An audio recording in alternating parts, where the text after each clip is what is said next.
Many of you probably grew up watching DuckTales, the cartoon, but if you didn't, these three kid ducks have an uncle. They call him Uncle Scrooge, and he is a character based off of Ebenezer Scrooge from A Christmas Carol. And the main character trait that he carries over from that is that he is a miser. In other words, he has a lot of money stored up and he does not like spending that money.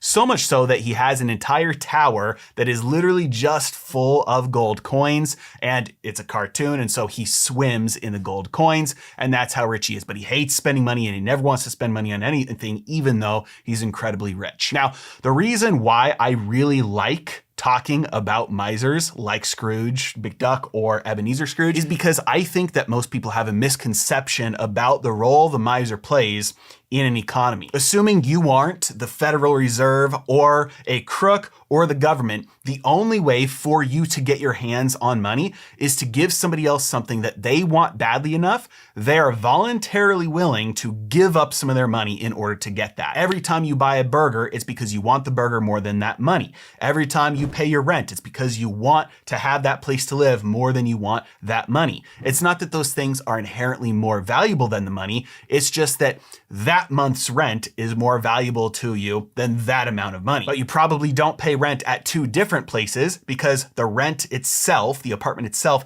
is not more valuable than those dollars. It's just the fact that you need a place to live just for that month is more valuable than those dollars. Another way to put it is if you are to find a sale on milk at the store, you might buy a couple of gallons, but you're not going to buy out the entire store of all of their milk. It's not that the milk was inherently more valuable than the money you gave up. It's that those 5 jugs of milk that you bought were more valuable than the $20 you gave up. But past that, you value the money more. The reason why I'm harping on this is because anytime there is a free exchange, voluntary exchange, when two parties say, yes, we want to give up something in order to get something else in return, both people profit, even if one thing being exchanged is money.